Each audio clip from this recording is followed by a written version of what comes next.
If you are new to the channel, I want to thank you for stopping by.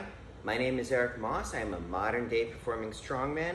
If you're unfamiliar with what that is I perform feats of strength like bending steel bars, breaking chains, twisting horseshoes, driving nails through wooden boards by hand, that sort of thing, as part of a live show. Kind of like a modern day version of what the strongmen of old, like the mighty Adam and Alexander Zass would do, but with a modern day twist. I'm also a motivational speaker. I add that to my strongman show, and the two work very, very well together. Plus, I'm a personal trainer. Now, being a modern day performing strongman as well as a personal trainer, I know people have questions for me about my take on strength, my philosophies, that sort of thing. And in order to also create content for my YouTube channel, I started a YouTube series where you would ask me questions by dropping it in the comments below. And if it's something I haven't already gotten to, I create a customized video just for you. Pretty cool, right? One of the reasons I do that is because a lot of times the questions need to be in a little more depth than just answering it in the comments. So anyways, this question comes from I have no idea how to pronounce that, but it says, does working your tendons make you more sensitive to an adrenaline rush / fight or flight, such as picking up a car? And if you lose weight, but you work your tendons, will you lose that strength that you've built up in your tendons, like when people who bulk and cut lose strength? Thank you for asking that.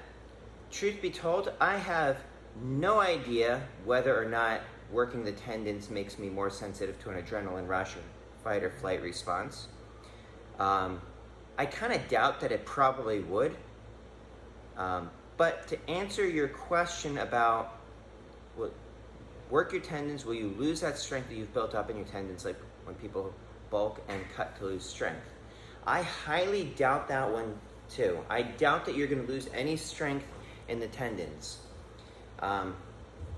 When it comes to tendons, and people think that like I train the tendons specifically, I don't. I do work the tendons, but I work everything.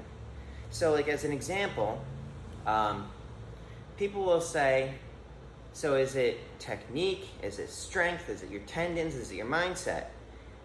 The answer is yes. It's all of the above.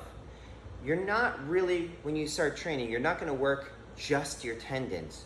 You're going to work with everything that is involved with creating that movement or creating that strength, which is almost always a mixture of things. It's going to be a mixture of the mindset. It's going to be a mixture of the muscles. It's going to be a mixture of the tendons. It's going to be a mixture of how many motor units you're able to activate in response to it. Now, whether or not it's controlled or it's going to be sensitive to adrenaline, who the heck knows? I do know that to an extent you can be proactive in getting that adrenaline fight or flight response. I do this by visualizing it all happening. When I'm up doing a show and I'm behind the curtain and all that stuff, I can hear everybody creating a buzz. And the stimulus to that helps kick on my adrenaline systems. I do know that when I'm up on stage, I'm actually stronger than when I'm actually in the gym. I know the feats tend to go much easier when I've got the stimulus of having a crowd watching me. So it's like all of that stuff is created in response to a stimulus, but you can proactively stimulate that. Now, when it comes to losing strength, when it comes to your tendons getting stronger, they generally take a long time to do it. That's one of the reasons is tendons have a tendency to get very poor blood flow, which means that it's going to just take longer for them to regenerate and recuperate and all that stuff. That's one of the reasons that when you injure your tendons, it takes like millions of years to heal up.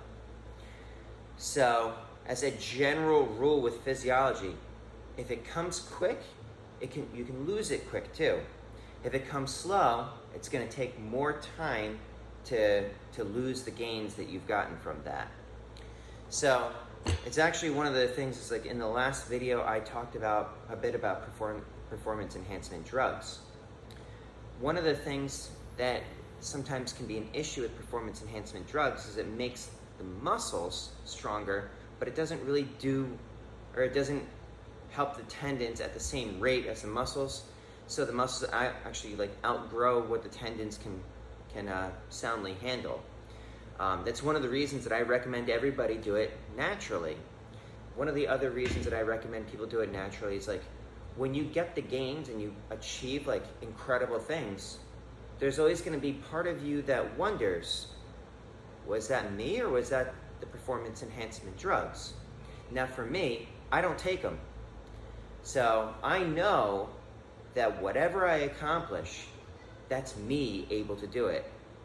That was my strategies, my training, my mindset, all of that. And hence, I take a lot of pride in what I do. Plus, I know a lot of people look up to me. You know, like when I'm up there talking in front of kids, they look to me as a role model for that sort of thing. And I want people to do it the real way, the right way, without trying to take shortcuts. Besides, of course, having the coach. That's the only shortcut that I can really get behind.